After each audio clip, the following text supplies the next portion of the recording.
ایران کے بادشاہ نے اپنے بیٹے کو پڑھانے کے لیے ایک استاد صاحب کا بندوبست کیا۔ استاد صاحب کو کہا کہ میرے بچے کو دین پڑھائیے، میں چاہتا ہوں کل اس نے عنان حکومت کو سنبھالنا ہے تو یہ دین سے آگاہ ہو جائے، اس کو کچھ سکھائیے، پڑھائیے۔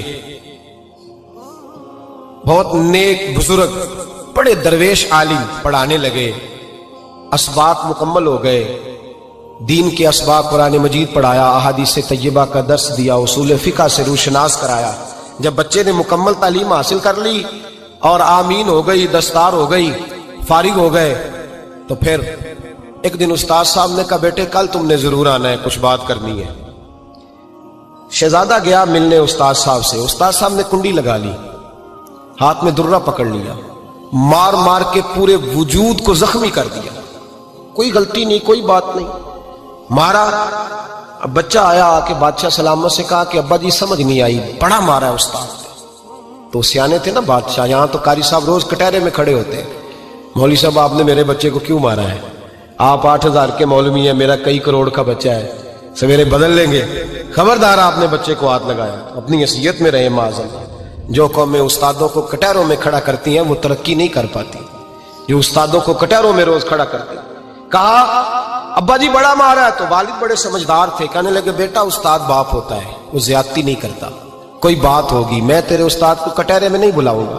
اماں سے بات کی، اماں کہنے لگی بیٹا میں تیرے باپ سے کیسے بات کروں، ڈر آتا۔ وقت گزر گیا، 22 سال بیت گئے، 22 سال گزر گئے، بادشاہ کا انتقال ہوا، شہزادہ تخت پہ بیٹھا، پہلا حکم یہ دیا کہ میرے استاد کو بلاؤ، پہلا حکم۔ استاد جی بوڑھے ہو گئے تھے، چھڑی کے اوپر ٹیک لگا کے آئے اور بھویں سفید ہو کے جھک گئی تھیں، یوں آنکھ کھول کے بڑی مشکل سے دیکھا، کہنے لگے شہزادے حکم ہو۔ کب میں شہزادہ نہیں، اب میں بادشاہ بن گیا ہوں۔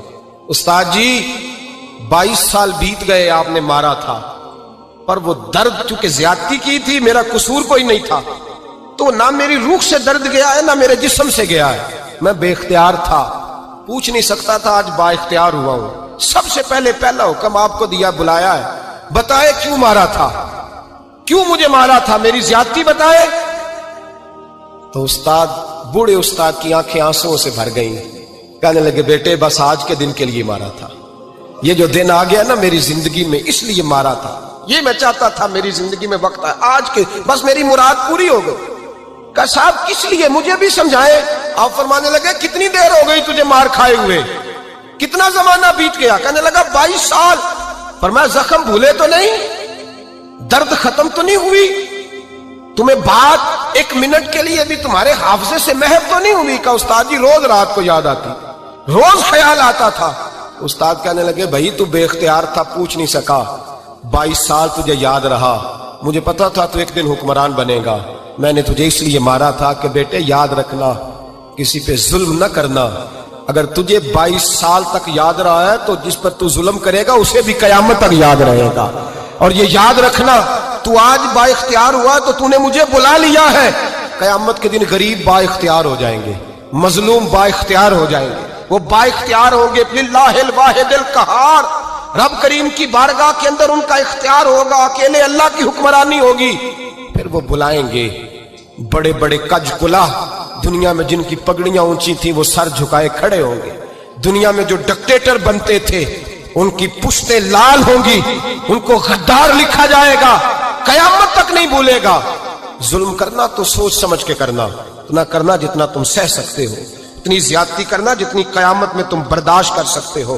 میرے نبی کریم صلی اللہ علیہ وسلم نے فرمایا ظلم سے بچو، یہ قیامت کے اندھیروں میں سے ایک اندھیرا ہوگا، زندگی میں زیادتی نہ کریں، اگر تھوڑی دیر کے لیے کوئی چیز برداشت کر جائیں گے تو وہ فائدہ دے جائے گی، کچھ دیر کے لیے اگر سہ جائیں گے تو نفع مل جائے گا، سہنے کی کوشش کریں۔